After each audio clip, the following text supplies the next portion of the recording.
Welcome students and viewers. நம்ம இப்போ பார்த்துட்டு இருக்கிறது 10th சயின்ஸில் பயாலஜிக்கல் செக்ஷன் பார்த்துட்டு இருக்கிறோம். ஸோ லெசன் 13 13வது லெசனோட பேர் என்னென்னு பார்த்தீங்கன்னா உயிரினங்களின் அமைப்பு நிலைகள்.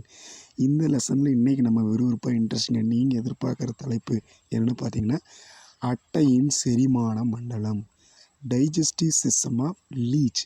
வாங்க உள்ளே போகலாம். ஸோ இப்போ நம்ம பார்க்குற தலைப்பு 13.1.6 சீரண மண்டலம் அல்லது செரிமான மண்டலம். யாருடைய செரிமான மண்டலம்? அட்டை உயிரியின் செரிமான மண்டலம். ஓகே, இங்கே அட்டையின் சீரண மண்டலம் அல்லது செரிமான மண்டலமானது நீண்ட உணவு பாதையையும் சீரண சுரப்பிகளையும் கொண்டது. நம்மளுக்கு தெரியணும், அட்டையினுடைய செரிமான மண்டலத்தில் அல்லது சீரண மண்டலத்தில் 2 அமைப்புகள் கலந்திருக்கிறது. ஒரு அமைப்பு நீண்டு காணப்படக்கூடிய உணவு பாதை, இரண்டாவது அமைப்பு சீரண சுரப்பி. இந்த சீரண சுரப்பிகள் அப்படிங்கிறது சீரணத்திற்கு தேவையான சில வேதிப்பொருட்களை சில பொருட்களை உற்பத்தி செய்து அந்த பொருட்களை கொடுத்து சீரணத்தினுடைய வேகத்தை துரிதப்படுத்தும், வேகப்படுத்தும்.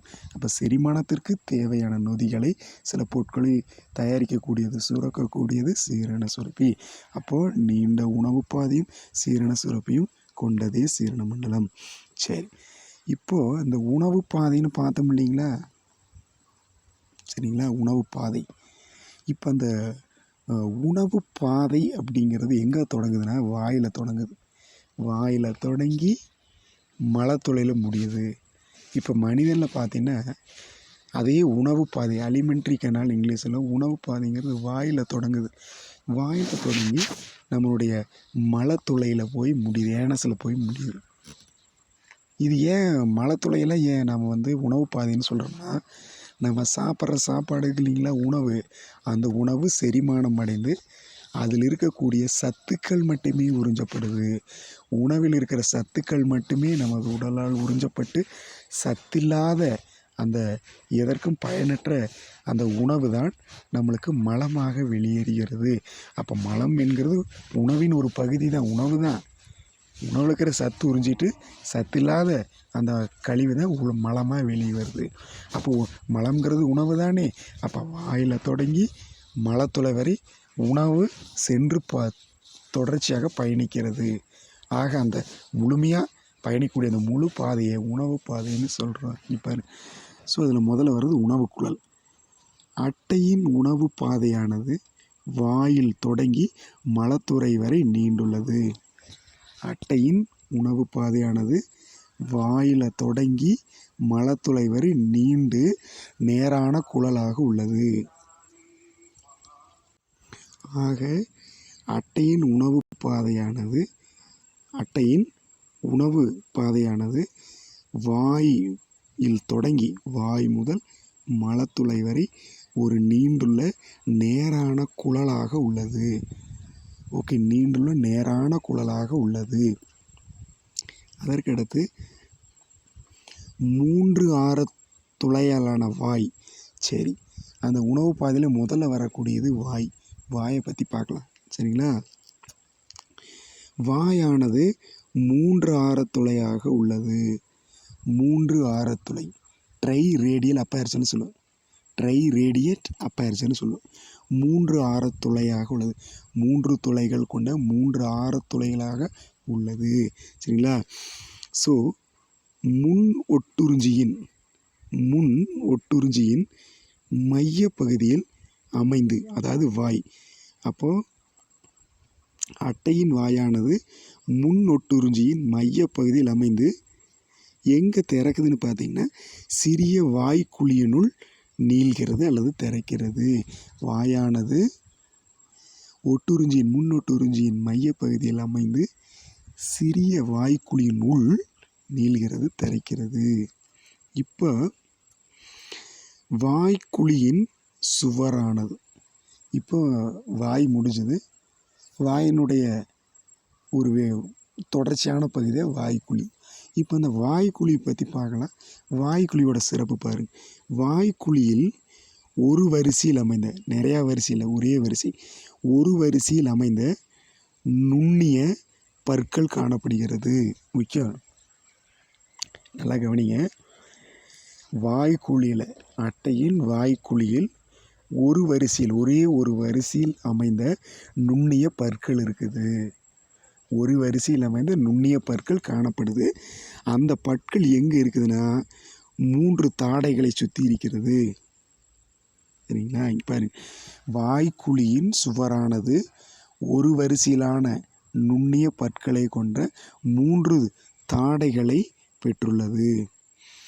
அப்போ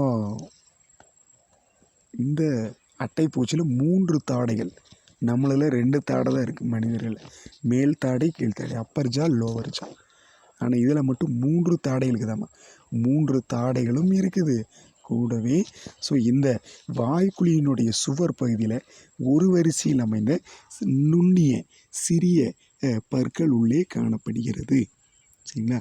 அதுக்கடுத்தது, உமிழ்நீர் சுரப்பிகளின் திறப்புகளை கொண்ட பாப்பில்லாக்களும் தாடைகளில் உள்ளன. அந்த 3 தாடைகள் இருக்கு இல்லைங்களா, அந்த 3 தாடைகளிலும் பாப்பில்லா அப்படிங்கிற அமைப்பு இருக்குது. 3 தாடைகளிலும் பாப்பில்லா என்ற ஒரு சிறப்பு அமைப்பு இருக்கிறது. சரிங்களா? அந்த பாப்பில்லா இருந்துச்சுன்னா என்ன அர்த்தம்னா, உமிழ்நீர் சுரப்புகளின் திறப்பு அந்த இடத்துல இருக்குதுன்னு அர்த்தம். உமிழ்நீர் சுரப்புனா எச்சில் இருக்கு இல்லைங்களா, எச்சிலுக்குன்னு ஒரு பேர் உமிழ்நீர்னு சொல்லும். எச்சிலுக்குன்னு ஒரு பேர் என்ன, உமிழ்நீர். அப்போ அந்த எச்சிலுக்குன்னு ஒரு பேர் உமிழ்நீர். அந்த உமிழ்நீர் தாடை பகுதியில் இருக்குது. அந்த உமிழ்நீரினுடைய ஏதாவது ஒரு பகுதி வெளியே திறக்கும், வாய்க்குழியில் திறக்கும். அந்த திறக்கிற இடத்துல இந்த பாப்பில்லா இருக்குது. அதைத்தான் மறைமுகமாக சொல்கிறாங்க. உமிழ்நீர் சுரப்புகளின் திறப்புகளில் காணப்படக்கூடிய பாப்பில்லாக்களும் தாடையில் உள்ளன. அதுக்கடுத்தது, வாய்க்குழியும் முதல் 5 கண்டங்களை பிடித்துள்ளது. ஏன்னா முதல் 5 கண்டம் அப்படிங்கிறது முன்னொட்டுறிஞ்சி காணப்படக்கூடிய கண்டம். முன்னொட்டுறிஞ்சி மட்டும் முதல் 5 கண்டங்களை பிரிச்சிருச்சு. ஸோ அதுக்குள்ள வாய்க்குழியும் இருக்குது. அட்டையினுடைய வாயும் அதை தொடர்ச்சியாக வாய்க்குழியும் காணப்படுகிறது. சரி, இப்போ வாய்க்குழி 2 முடிஞ்சது. அடுத்த பகுதி பார்த்திங்கன்னா தொண்டை. ஸோ அட்டையின் வாய்க்குழி 2வது எங்கே ஜாயிண்ட் ஆகுதுன்னா, தசையாலான தொண்டையினில் திறக்கிறது, நீள்கிறது. அட்டையின் வாய்க்குழியானது தசையால் ஆக்கப்பட்ட தொண்டையினில் நீள்கிறது, திறக்கிறது. இப்போ தொண்டையை சுற்றிலும் உமிழ்நீர் சுரப்பிகள் உள்ளன. இப்போ தொண்டை அப்படிங்கிறது தசையாலான அமைப்பு. அந்த தொண்டையை சுற்றிலும் உமிழ்நீர் சுரப்புகள் உள்ளன. எச்சில் சுரப்பி, உமிழ்நீர் சுரப்பி அமைந்துள்ளது. அதே சமயத்தில் அந்த உமிழ்நீர் இருக்கு இல்லைங்களா, உமிழ்நீர் சுரப்பின்னா அதுக்குலேருந்து எச்சில் வெளியே வரும், அதாவது உமிழ்நீர் வெளியே வரும். அந்த உமிழ்நீரில் ஒரு முக்கியமான பொருள் இருக்குது. அதை பற்றி பார்க்குறோம். அது என்னென்னு பாருங்கள். ரத்தம் உறைந்து போவது. அதாவது ரத்தம் உறைந்து போகிறதுனா, இந்த அட்டையினோட உணவு அட்டைப்பூச்சியினோட உணவு ரத்தம். அந்த ரத்தம் அட்டைப்பூச்சியினோட உடம்புக்குள்ளே வந்ததுக்கு பின்னாடி உறையாமல் தடுக்கிறதுக்கு சில பொருட்கள் இருக்குது. அதற்கு அதை உற்பத்தி பண்ணிக்கும். ஓகே. ஸோ அட்டையின் உடலினுள் இரத்தம் உறைவதை தடுக்கும் பொருட்டு ஹிருடின், முக்கியமானது நோட் பண்ணிங்க, ஹிருடின் என்ற பொருள் அட்டையின் உமிழ்நீரில் காணப்படுகிறது. இந்த ஹிருடின் அப்படிங்கிற இந்த பொருள், சரிங்களா, இது ஒரு புரதம். இது என்ன பண்ணும்னா ரத்தம் உறைதலை தடுக்கும். நம்ம ரத்தம் அட்டையினோட உடம்புக்குள்ளே போகுது இல்லைங்களா, போனால் நம்ம ரத்தம் உறையாமல் தடுக்கிறது அதனுடைய உமிழ்நீரில் உள்ள ஹிருடின் என்ற பொருள் ஆகும்.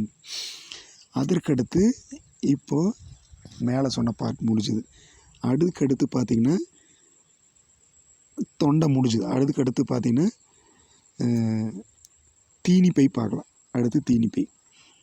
ஸோ இங்கே தொண்டையானது குறுகிய குட்டையான உணவு குழாய் மூலம் தீனிப்பையில் இணைகிறது. எதில் இணைகிறது? தீனிப்பையில் இணைகிறது. அப்போ தொண்டை வந்து தீனிப்பையோடு இணையுது. அட்டையின் தொண்டை பகுதியானது தீனிப்பையுடன் இணைகிறது. புரிஞ்சுங்களா? அட்டையின் தொண்டையானது தீனிப்பையுடன் இணைகிறது. தீனிப்பை தேக்கி வைக்கக்கூடிய, சேமித்து வைக்கக்கூடிய ஒரு பை. செரிமானம் நடைபெறாது. செரிமானம் நடைபெறக்கூடியது அதற்கு அடுத்துள்ள ஒரு பை போன்ற அமைப்பு. அது இரைப்பைன்னு சொல்ல அப்புறம் பார்க்கலாம். பாருங்க. ஸோ அப்போ அட்டையின் தொண்டையானது தீனிப்பையுடன் இணைகிறது. இடையில அந்த தொண்டையையும் தீனிப்பையும் யார் இணைக்கிறான்னா உணவு குழாய் இணைக்கிறது. சரிங்களா? அந்த உணவு குழாய்ங்கிறது குறுகிய அமைப்பில் இருக்குது, குட்டையானதாக இருக்கிறது, தெரியணும். சரிங்களா? இந்த உணவு குழாய் தான் தீனிப்பையும் தொண்டையை இணைக்குது. சரிங்களா? அந்த உணவு குழாய் எப்படி இருக்குது? குறுகிய அமைப்பில் இருக்குது, குட்டையானதாக இருக்கிறது. இதை ரிவர்ஸில் எப்படி சொல்லுவோம் பார். ஸோ தொண்டையானது குறுகிய குட்டையான உணவு குழாய் மூலமாக தீனிப்பையுடன் இணைகிறது. புரிஞ்சுங்களா? நெக்ஸ்ட், இப்போ அந்த தீனிப்பையை பற்றி சில தகவல் கொடுத்துருக்குறாங்க. என்னென்னா, உணவு பாதையின் மிக பெரிய பகுதி தீனிப்பை. உணவு பாதையிலேயே அட்டையின் உணவு பாதையில் மிகப்பெரிய பகுதி தீனிப்பை. இந்த தீனிப்பைக்குள்ள 10 அறைகள் தொடர்ச்சியாக இருக்குது. அட்டையின் தீனிப்பையினுள் 10 அறைகளை கொண்ட அமைப்பாக உள்ளது. சரிங்களா? ஸோ அட்டையின் தீனிப்பையினுள் 10 அறைகள் தொடர்ச்சியாக உள்ளது. ஸோ இந்த அறைகள் வட்டத்துளைகள் மூலம் ஒன்றுடன் ஒன்று தொடர்பு கொண்டுள்ளன. இப்போது தீனிப்பைக்குள்ள 10 அறைகள் இருக்குது. ஒரு அறையும் இன்னொரு அறையும் வட்டத்துளைகள் என்ற அந்த துளையை பயன்படுத்தி ஒன்றுக்கொன்று தொடர்பை தொடர்பு கொள்கின்றன. இது தெரியணும். சரிங்களா? ஸோ இவைகள் தொடர்ச்சியாக 10 அறைகளை கொண்டது. இந்த அறைகளும் மற்றொரு அறையும், ஒவ்வொரு அறைகளும் இவ்வறைகள் வட்டத்துளைகள் மூலம் ஒன்றுடன் ஒன்று தொடர்பு கொண்டுள்ளன. இப்போ இன்னொரு சிறப்பு என்னென்னா, இந்த வட்டத்துளைகளை சரிங்களா கட்டுப்பாட்டுக்களை இயக்குவதற்கு சுருக்கு தசைகள் அதை சூழ்ந்துள்ளது. வட்டத்துளைகளை பராமரிப்பதற்கு, சுருங்கி விரிவதற்கு அதை சுற்றி இன்னொரு தசை ஒன்று அதை பாதுகாக்குது. அதுக்கு பேர் என்ன? சுருக்கு தசைகள்னு சொல்லுவோம். சரிங்களா? ரெண்டாவது, ஒவ்வொரு அறையின் பக்கவாட்டிலும் அந்த மொத்தம் தீனிப்பைக்குள்ள 10 அறைகள் இருக்கு இல்லைங்களா? ஒவ்வொரு அறையினுடைய பக்கவாட்டில் சைடில் பின்னோக்கி நீண்ட, பின்புறமாக பார்த்து காணப்படக்கூடிய, பின்னோக்கி பார்த்துட்டு இருக்கிற பின்னோக்கி நீண்ட ஓரிணை ஒரு ஜோடி, ஒரு ஓரிணை பை போன்ற ஒரு ஜோடி பை போன்ற குடல்வாள்கள் அல்லது டைவர்டிகுலா என்ற அமைப்பு உள்ளது.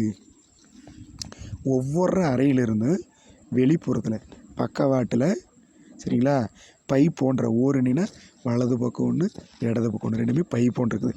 ஓரிணை ஒரு ஜோடி, ஒரு அறைக்கு ஒரு ஜோடி. இந்த முதல் அறை வருது இல்லைங்களா? தீனிப்பைக்குள்ள முதல் அறைக்கு ஒரு ஜோடி இந்த டைவர்டிகுலா அல்லது குடல்வாள், ரெண்டாவது அறைக்கு ஒரு ஜோடி, மூணாவது அறைக்கு ஒரு ஜோடி, நாலாவது அறைக்கு ஒரு ஜோடி, 10 அறைக்கு ஒவ்வொன்றுக்கும் தலா ஒரு ஜோடி உள்ளே இருக்கும். வெளிப்பக்கத்தில் இருக்கும். சரிங்களா? பாரு. ஸோ ஒவ்வொரு அறையின் பக்கவாட்டிலும் பின்னோக்கி நீண்ட, பின்புறமாக வளைந்துள்ள ஓரிணை ஒரு ஜோடி பை போன்ற குடல்வாள்கள் அழைக்கக்கூடிய அல்லது டைவர்டிகுலா என்ற அமைப்பு உள்ளது. நான் படத்தில் காட்டுறேன். ஓகே. அதற்கடுத்து மெதுவாக செரிப்பதற்காக, அதாவது செரிமானம் முழுமையாக நடைபெறுவதற்காக தீனிப்பையும் குடல்வாளும் அதிகளவு உறிஞ்சப்பட்ட உணவான இரத்தத்தை சேமித்து வைக்கிறது.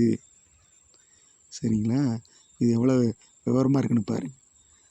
அதாவது இந்த தீனிப்பையும் குடல்வாளும் ரெண்டு என்ன பண்ணணும்னா, மெதுவாக செரிமானம் மெதுவாக நடக்கிறதுக்காக நிறைய உறிஞ்சின உணவை தீனிப்பைக்குள்ளேயும் குடல்வாளுக்குள்ளேயும் அந்த ரத்தத்தை போட்டு நிரப்பி வச்சிடும்.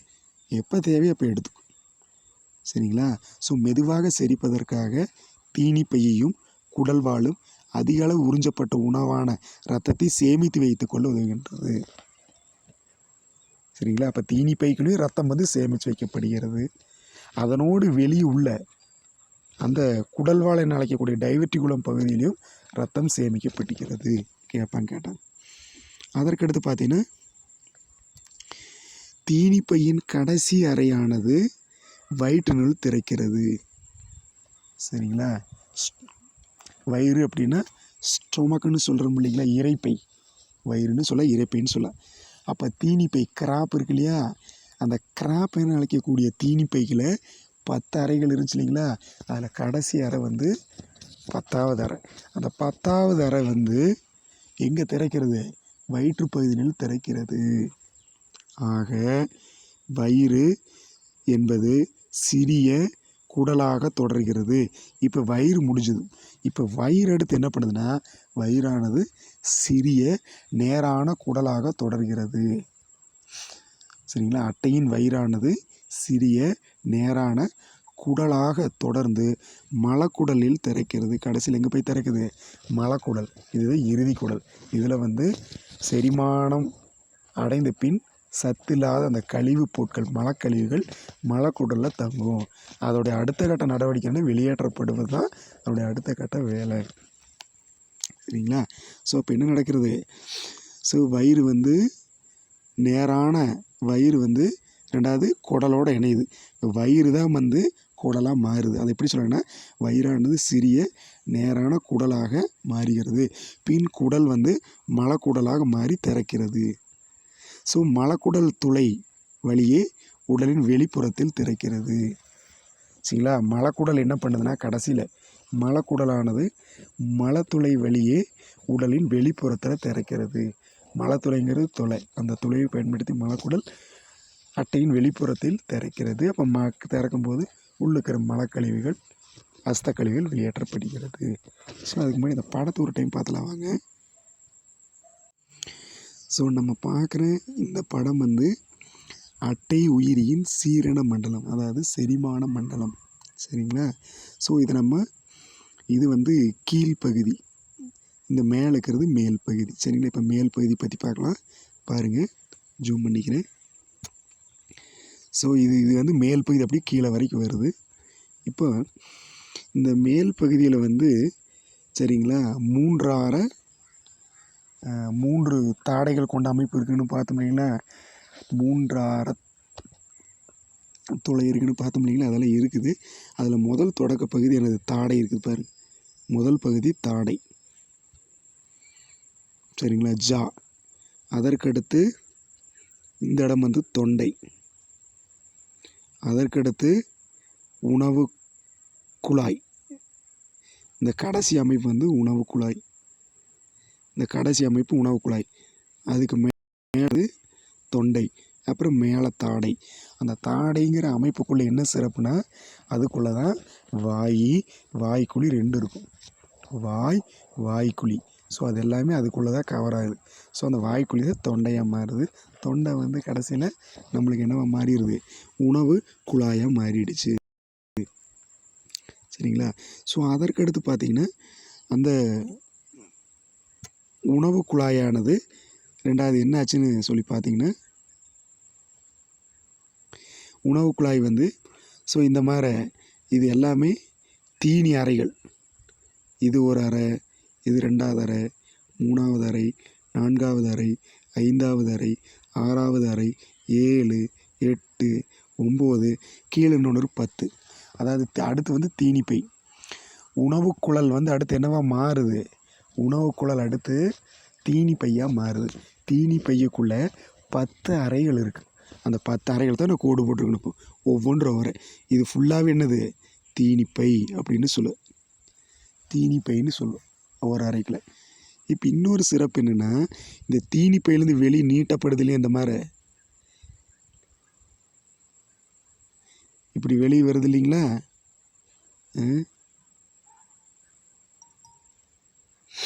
ஸோ இந்த அமைப்புக்கு பேர் தான் தீனிப்பை குடல்வாள்கள்னு சொல்லுவோம். தீனிப்பை குடல்வாள்கள் நான் பிக்சரில் போட்டிருக்கேன் பாருங்கள். இதுக்கு பேர் தீனிப்பை குடல்வாள்னு சொல்லுவோம். இது அப்படியே ஜோடியாக இருக்குது. அறைகள் 10.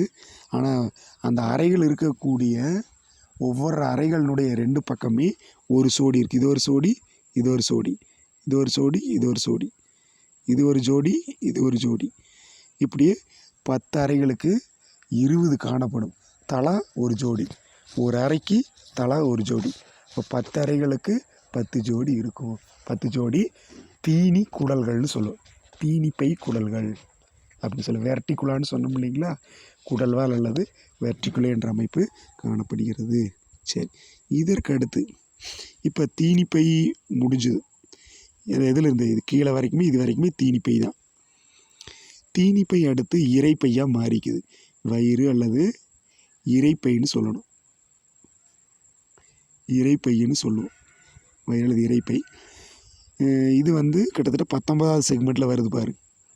19வது கண்டத்துலேருந்து ஆரம்பிக்குது. அப்புறம் அதுக்கடுத்து என்ன வருதுங்க, வயிறுக்கு அடுத்தது வயிறு முடிஞ்ச உடனே தொடர்ச்சியாக இந்த இடத்துல குடல் வந்துருச்சு. குடலுக்கு அடுத்து இந்த இடத்துல மலக்குடல் வருது. அப்புறம் மலத்துளை. சரிங்களா? இப்போ அந்த அமைப்பெல்லாம் பார்த்துங்க. சரிங்களா? அந்த அமைப்புகள் வந்து நீங்கள் தெளிவாக பார்க்கணும். மேலேருந்து கீழே வரைக்கும் பாருங்கள் தெளிவாக. சரிங்களா? இந்த படத்தை வீட்டில் கூகுள் டயக்ராம் தெளிவாக பார்த்துட்டு போடுங்க. இந்த படம் வந்து அவுட்லைன் கம்ப்ளீட்டாக போட்டுறணும். போட்டு அந்த கண்டங்களை கரெக்டாக குறிச்சிட்டு அந்த உள்ளிருக்கக்கூடிய செரிமான மண்டலத்தினுடைய பகுதிகள் வாய்க்குழி, அதுக்கடுத்து தொண்டை, உணவு குழல், தீனிப்பை, அதற்கடுத்து அரைவைப்பை, கீழே இருக்கக்கூடிய மலக்குடல், கடைசியில் மலத்துளை வரைக்கும் எல்லா பார்ட்டையும் கரெக்டாக இங்கே கொடுத்துக்கிற மாதிரி இந்த செக்மெண்ட்டோட, அதாவது அந்த கண்டங்களுடைய நம்பரோடு போடணும். தெளிவாக போடுங்க. 5 மார்க் தருவாங்க. அடுத்த தலைப்பு என்னன்னு சொல்லி பார்த்தீங்கன்னா, அட்டையின் உணவூட்டம் சீரணம். அது எந்த உணவை தேர்ந்தெடுக்குது, அது எவ்வளோ சாப்பிடுது, அது எப்படி சீரணமாகுது அப்படிங்கிறத பார்க்க போகிறோம். உணவூட்டம் சீரணம். இப்போ பாருங்க, அட்டையானது கால்நடைகள் மற்றும் பிற வீட்டு விலங்குகளின் இரத்தத்தை உணவாக உண்ணுகிறது. அப்போ அட்டை என்ன பண்ணுதுன்னா, அட்டையானது என்ன பண்ணுது, கால்நடைகள் மற்றும் பிற வீட்டு விலங்குகளின் இரத்தத்தை சாப்பாடாக உணவாக எடுத்துக்கிறது. இப்போ இன்னொரு சிறப்பு என்னென்னா, சாப்பாடு சாப்பிடும்போது உணவூட்டத்தின் போது அட்டையானது பின் ஒட்டுறிஞ்சியை பயன்படுத்தி விருந்தோம்பியின் உடலில் கெட்டியாக அல்லது உறுதியாக ஒட்டி கொள்கிறது. அப்போ அட்டை என்ன பண்ணும்னா, ரத்தத்தை உறிஞ்சும் போது, அதாவது ஓம்புயிரி யாரோட உடம்புல ரத்தத்தை உறிஞ்சுதோ அந்த ரத்தத்தை கொடுக்கக்கூடிய உயிரியோட பேர் ஓம்புயிரின்னு சொல்லுவோம், ஹோஸ்ட்டுன்னு சொல்லுவோம். அந்த உயிரினுடைய உடம்புல கெட்டியாக ஒட்டிக்குது. அந்த ஒற்றைக்கு வந்து பின் ஒட்டுறிஞ்சி பயன்படுகிறது. அப்போ அட்டையானது பின் ஒட்டுறிஞ்சியை பயன்படுத்தி ஓம்புயிரியில் நன்கு வலுவாக ஒட்டிக்கொள்கிறது, உறுதியாக ஒட்டிக்கொள்கிறது. அதற்கடுத்து வாய்க்கு வெளிப்புறமாக துருத்தி கொண்டுள்ள தாடைகளின் மூலம், இப்போ வாய்க்கு வெளியே புடைச்சிட்டு துருத்தி கொண்டு தாடைகள் உள்ளன. வாயின் வெளிப்புறமாக துருத்தி கொண்ட அமைப்பாக தாடைகள் உள்ளன. ஸோ அந்த தாடைகளை பயன்படுத்தி விருந்தோம்பியின் ரத்தத்தை கொடுக்கக்கூடிய விருந்தோம்பியின் தோலில் 3 ஆறு அல்லது ஒய் வடிவ காயத்தை ஏற்படுத்துகிறது. அதில் என்ன பண்ணுது, திருட்டு வேலை. சரிங்களா? என்ன பண்ணோம், ஸோ வாய்க்கு வெளிப்புறமாக காணப்படக்கூடிய அந்த தாடைகளை பயன்படுத்தி 3 தாடைகளுக்குன்னா அந்த 3 தாடைகளை பயன்படுத்தி அந்த விருந்தோம்பி ரத்தம் கொடுக்கக்கூடிய அந்த வள்ளலினுடைய அந்த விருந்தோம்பியின் தோலில் 3 ஆரம், ஒரு தாடைக்கு ஒரு ஆரம். இப்போ 3 ஆரம்னா அந்த 3 இது வச்ச மாதிரி இருக்கு, 3 புள்ளி வச்ச மாதிரி இருக்கு. 3 ஆர காயம் அல்லது ஒய் வடிவ காயத்தை ஏற்படுத்துகிறது. சரிங்களா? பின்னர் அடுத்து என்ன பண்ணோம்னா, தசையால் ஆக்கப்பட்ட தொண்டையை பயன்படுத்தி இரத்தத்தை உறிஞ்சுகிறது. ஃபஸ்ட்டு காயத்தை ஏற்படுத்துது, அதற்கடுத்து அதனுடைய தொண்டையை பயன்படுத்தி இரத்தத்தை உறிஞ்சுகிறது. ஸோ கூடவே எந்த இடத்துல கடிக்குதோ அந்த கடித்த இடத்துல உமிழ்நீர், எச்சில் வந்து அந்த இடத்துல கொட்டப்படுகிறது. அடுத்தது இப்போ கடைசியாக இப்போ வந்து உணவு வந்து அந்த தீனிப்பையை தாண்டி இரைப்பைக்கு போயாச்சு. இப்போ சீரணமாகாத உணவு சீரணமாகாத உணவு என அழைக்கக்கூடிய இரத்தமானது தீனி அறைகளிலும் குடல்வாளிலும் சேமிக்கப்படுகிறது. இப்போ உறிஞ்சுது இல்லைங்களா, அந்த உறிஞ்சின சீரணமாகாமல் இருக்கக்கூடிய அந்த உணவானது, அதாவது உணவுங்கிற ரத்தம் சரிங்களா, அதாவது சீரணமாகாத உணவான இரத்தமானது தீனி அறைகளிலும், அந்த 10 அறைகள் பார்த்தோம்ங்களா, அந்த தீனி அறைகளிலும் அதில் வெளியே ஒட்டிகிட்டு இருக்க அந்த ஜோடியாக இருந்துச்சிங்களா தீனிப்பை குடல்வாள், அந்த குடல்வாளிலும் என்னது அந்த ரத்தம் சேமிக்கப்படுகிறது. அதற்கடுத்து தீனிப்பையிலிருந்து சுருக்கு துளைகள் மூலம் வயிற்றுக்கு இரத்தமானது சொட்டு சொட்டாக அனுப்பப்படுகிறது. இப்போ தீனிப்பை கிராப்புன்னு சொல்ல முடியுங்களா, அந்த தீனிப்பையில் 10 அறைகள் இருக்குங்களா, அந்த 10 அறைகள்லேருந்து வயிற்றுக்கு, அதாவது வயிறுன்னு என்னது இரைப்பைக்கு, வயிற்றிலிருந்து அதாவது தீனிப்பையிலிருந்து செரிமானம் நடக்கக்கூடிய அந்த வயிற்று பகுதிக்கு இரத்தமானது சொட்டு சொட்டாக வழங்கப்படுகிறது, சொட்டு சொட்டாக அனுப்பப்படுகிறது. அப்படி வழங்கும் போது என்ன சிறப்புனா புரத சீரண நொதி நிற்குது. புரத சீரண நொதினா புரதத்தை செரிக்கக்கூடிய, உடைக்கக்கூடிய, வேறொரு நிலைக்கு மாற்றக்கூடிய அந்த நொதி வந்து அங்கே இருக்குது. ஓகே, புரத சீரண புரோட்டியோலைட்டிக் நொதிகள்னு சொல்ல புரத சீரண நொதி மூலம் வயிற்றில் சீரணம் நடைபெறுகிறது. அப்போ அந்த வயிறுனா இரைப்பை. ஸோ இப்போ அந்த ரத்தமானது சொட்டு சொட்டாக இரைப்பையில், அதாவது வயிற்றில் சேகரமாகுது. அந்த சமயத்தில் கூட புரத சீரண நொதி உள்ள கலக்குது. சரிங்களா, இப்போ என்ன நடக்குதுன்னா சீரணம் தொடர்கிறது, சீரணம் நடந்துட்டு இருக்குது. ஸோ அந்த செரிக்கப்பட்ட ரத்தத்தை, ஏன்னா ரத்தம் வந்து செரிமானம் ஆயிரும், இரைப்பையில் நல்லா அரைக்கப்பட்டு செரிமானம் ஆயிரும். ஸோ செரிமானமான பின் குடல் மெதுவாக உறிஞ்சிக்கொள்கிறது. செரிமானம் வந்து இரைப்பையில், அதாவது வயிற்றில் வந்து செரிமானம் அடையுது. ரத்தம் செரிமானமான பின் அதில் இருக்கக்கூடிய சத்து பொருட்களை வந்து குடல் உறிஞ்சிக்கொள்கிறது, அதாவது அட்டையின் குடல் உறிஞ்சிக்கொள்கிறது. இப்போ செரிக்கப்படாத உணவு, அந்த அட்டையில் செரிக்கப்படாத உணவு மலக்குடலில் சேகரிக்கப்பட்டு மலத்துளையின் வழியாக வெளியே அனுப்பப்படுகிறது, வெளியேற்றப்படுகிறது. அப்போ செரிக்கப்படாத அன்டைஜஸ்டட் ஃபுட்டுன்னு சொல்லுவோம். செரிக்கப்படாத உணவு மலக்குடலில் சேகரமாகுது, இறுதியில் மலத்தில் வழியே வெளியேற்றப்படுகிறது. இன்னொரு சிறப்பு என்னென்னு பார்த்தீங்கன்னா அட்டை பூச்சிகளானது ஹிருடின் என்ற புரதத்தை உற்பத்தி செய்கிறது. அட்டைகள் ஹிருடின் என்ற புரதத்தை உற்பத்தி செய்கிறது. அந்த ஹிருடினோட வேலை என்னென்னா, ஸோ அந்த அட்டையினுடைய உடம்புக்குள்ளே ரத்தம் உள்ள, அந்த ரத்தம் என்கின்ற அது சாப்பிட்ட உணவு உடம்புக்குள்ளே போன பிற்பாடு கெட்டியாகக்கூடாது, உறைஞ்சி போகாமல் தடுக்கிறது தான் அந்த ஹிருடின் என்ற பொருள் தடுக்குது. அது மண்புழுவினுடைய எச்சில் இருக்குது, சரி அட்டையினுடைய எச்சில் இருக்குது. அட்டையினின் எச்சிலில் ஹிருடின் என்ற புரத நொதி இருக்குது. அது என்ன பண்ணும்னா, ஹிருடின்ங்கிறது ஒரு புரதம். அந்த புரதம் என்னம்னா அட்டையின் உடலினுள் ரத்தம் கட்டியாவதை உறைந்து போதலை தடுக்கிறது. கூடவே இது ஒரு அம்சம். என்னடா பார்த்தீங்கன்னா, விருந்தோம்பியின் உடலில் ஒரு மயக்க பொருளை செலுத்துவதன் மூலம் இவை கடிப்பதை விருந்தோம்பியில் உணர முடிவதில்லை. இப்போ இந்த அட்டைப்பூச்சி யாராவது ஒருவரினுடைய உடலில் ஒட்டி கொண்டுச்சுன்னா அது கடிக்குது இல்லைங்களா, அந்த இடத்துல ஒரு மயக்கத்தை ஏற்படுத்தக்கூடிய ஒரு பொருளை தெளிக்குது அல்லது தேய்ச்சி விட்ரும். அந்த பொருளை தேய்க்கிறதுனால அட்டைப்பூச்சி கடிச்சதுன்னா நம்மளுக்கு எவ்வித உணர்வுமே இருக்காது. அதாவது அந்த இடத்துல அட்டைப்பூச்சி கடிக்கிறதே நம்மளுக்கு தெரியாது, ஆனால் ரத்தத்தை உறிஞ்சிட்ருக்கும். புரிஞ்சுதுங்களா, அது நம்மளுக்கு தெரியணும். ஒரு குறிப்பிட்ட பொருளை உற்பத்தி செய்து, மயக்கப்பொருள் உற்பத்தி செய்து விருந்தோம்பியின் கடிக்கூடிய இடத்துல ஒரு மயக்க உணர்வை ஏற்படுத்தி எளிதாக வலி இல்லாமல் கடித்து கொள்கிறது. சரிங்களா, அது மூலம் இவை விருந்தோம்பிகள் உணர முடிவதில்லை.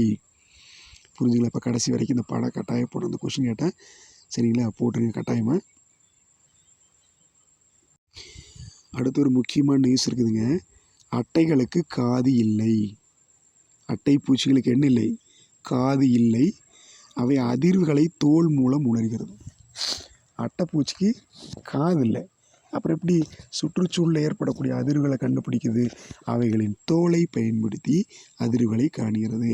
2வது, அட்டைகள் 2 முதல் 10 சிறிய கண்கள் மூலம் உணவை அடையாளம் காண்கின்றன. அப்போது அட்டையில் 2 முதல் 10 வரைக்கும் 10 வரைக்கும் இருக்கலாம். ஒரு சில 2 இருக்கும், ஒரு சில 3, 5, 8, 10, மொத்தத்தில் 2லிருந்து 10 வரைக்கும் இருக்கக்கூடிய சிறிய கண்கள் இருக்கும். அதை பயன்படுத்தி உணவை அடையாளம் கண்டுகொள்கிறது. அதுக்கடுத்தது, அட்டையானது தமது உடை எடையை போன்று 5 மடங்கு அளவு ரத்தத்தை உறிஞ்சும். அட்டை பார்க்கறதுக்கு சிறுசாக இருக்குது, அதனுடைய உடல் எடையை காட்டிலும் 5 மடங்கான ரத்தத்தை உறிஞ்சி தேனீப்பையிலும் அந்த குடல் உறிஞ்சிலும் சேமிச்சு வச்சிருக்கும். அளவுக்கு பெரும் பசி கொண்டவை, கொஞ்சம் அளவுக்கு பெரும் பசி கொண்டவை. இப்போ பசி அதிகமாக இருக்குமா அதில், சரிங்களா? ஹங்கிரி அதிகமாக இருக்கும் போல இருக்குது, அப்பிடைட் அல்லது ஹங்கிரின்னு சொல்லலாம். பசி அதிகமாக இருக்குது, சரிங்களா? அப்போ அந்த அளவுக்கு பசி சமாளிக்கிற அளவுக்கு, பெரும் பசியை சமாளிக்கிற அளவுக்கு 5 மடங்கு ரத்தத்தை உறிஞ்சும். அட்டை தனது முழு உணவையும் செரித்து உறிஞ்சி கொள்ள ஓராண்டுக்கு மேலாகிறது. ரத்தம், ஒரு அட்டைப்பூச்சி இன்றைக்கி ரத்தம் குடிச்சதுன்னா அந்த குடிக்கப்பட்ட ரத்தம் இரைப்பையில் செரித்து அதில் இருக்கிற சத்தை உறிஞ்சி கொள்வதற்கு, செரிப்பதற்கும் அதில் இருக்கக்கூடிய சத்தை உறிஞ்சி கொள்வதற்கும் கிட்டத்தட்ட ஓராண்டுகள் எடுத்துக்கொள்ளும். சரிங்களா? ஸோ அடுத்து இன்னொரு குட்டி தலைப்புக்கு இது வாங்கல போகலாம். அடுத்த தலைப்பு பார்த்திங்கன்னா அட்டை உயிரின் கண்ட அமைப்பு, அதாவது செக்மெண்ட்னு சொல்ல முடியுங்களா? ஸோ கண்ட அமைப்பு. கண்ட அமைப்பு அப்படின்னா அந்த கண்டத்துக்குள்ளே என்னென்ன இருக்குதுன்னு சொல்கிறாங்க. ஃபஸ்ட்டு என்னது? புற மற்றும் அக அமைப்புகள். வெளிப்புறத்தில் தெரியப்படக்கூடிய, உள்புறத்தில் தெரியக்கூடிய அமைப்புகள், சரிங்களா? ஸோ அந்த வெளிப்புறத்தில் தெரியக்கூடிய, உள்புறத்தில் தெரியக்கூடிய அந்த அமைப்புகள் எந்தெந்த கண்டத்தில் இருக்குது, காணப்படும் கண்டங்கள்னு கொடுத்துருக்காங்க. ஃபஸ்ட்டு பாருங்க, கண்ட அமைப்பு மொத்தம் 33 கண்டங்கள் இருக்குது, பொதுவாக இது தெரியும்.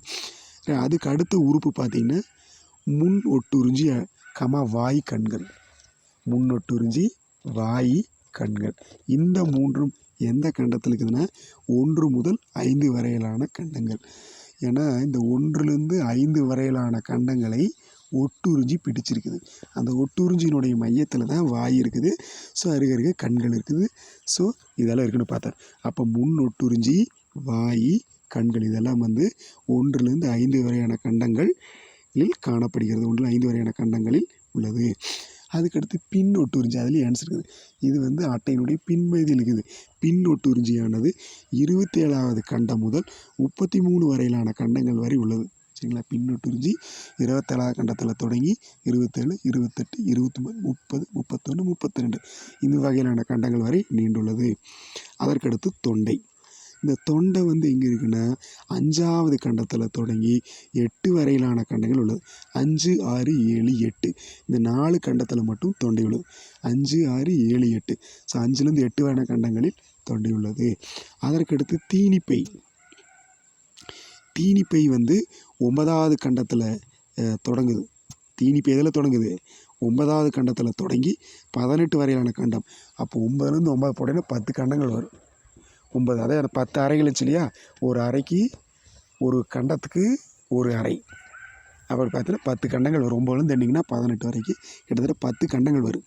ஸோ 9வது கண்டத்தில் தொடங்கி 18வது கண்டங்கள் வரை உள்ள அமைப்புகளே தீனிப்பை எனப்படும்.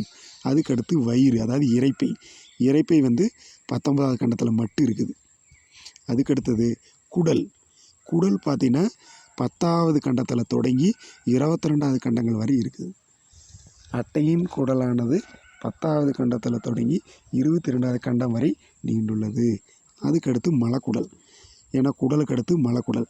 மலக்குடல் பார்த்திங்கன்னா 23வது கண்டத்தில் தொடங்கி 26, 23, 24, 25, 26 அது ஒரு 4 கண்டங்களை மலக்குடல் பிடிச்சிருச்சு. 23, 24, 25, 26 ஸோ 23ல் தொடங்கி 26 வரைக்கும் மலக்குடல் இருக்குது. அதற்கடுத்து மலத்துளை. மலத்துளை அப்படிங்கிறது அந்த செரிமானம் அடையாத கழிவுகள் வெளியேறக்கூடிய துளை. 26வது கண்டத்தில் மட்டும் இருக்குது. அதற்கடுத்து பார்த்திங்கன்னா நெப்ரீடிய துளைகள். இது கழிவுநீக்கத்துளை. இது வந்து 6வது கண்டத்தில் தொடங்கி 22வது கண்டம் வரை. 6லேருந்து அப்படியே தொடர்ச்சி எண்ணிட்டே வாங்க 22 வரைக்கும். மொத்தம் எத்தனை கண்டம் இருக்குதுன்னு பாரு. 6வது கண்டத்தில் தொடங்கி 22வது கண்டங்கள் வரையிலான அமைப்புகளில் நெப்பிடிகள் உள்ளது. அதுக்கடுத்தது ஆண் இனப்பெருக்கத்துளை. ஸோ ஆண் இனப்பெருக்கத்துளை 10வது கண்டத்தில் மட்டும் இருக்குது. அதாவது விந்தணுக்களை வெளியேற்றக்கூடிய துளை. அதுக்கடுத்து பெண் இனப்பெருக்கத்துளை. பெண் இனப்பெருக்கத்துளை 11வது கண்டத்தில் மட்டும் இருக்கிறது. சரிங்களா? ஸோ இது நம்மளுக்கு தெரியணும். ஆக இன்றைய வகுப்பு முடிஞ்சது. அதுக்கு முன்னாடி இப்போ ஒரு அட்டவணை இடத்துல அட்டையின் கண்டமைப்பு இது 1 மார்க் கேட்பாங்க, 3 மார்க் கேட்பாங்க, 5 மார்க்லேயும் கேட்பாங்க. நல்லா தரவாக படிக்கணுது. ஸோ இந்த அமைப்பு கேட்டாங்கன்னு எழுத தெரியணும். இந்த அட்டவணை முழுசு 5 மார்க்கு தலைப்புகளோட நல்லா பாருங்கள். இந்த வினா முழுசுமே சரிங்களா? அது அட்டையின் செரிமான மண்டலம் முழுசாக 5 மார்க்கு. வீடியோவை முழுசாக பார்த்து தகவலை நிறைய கெயின் பண்ணுங்கள். தேங்க்யூ. கீப் வாட்சிங்.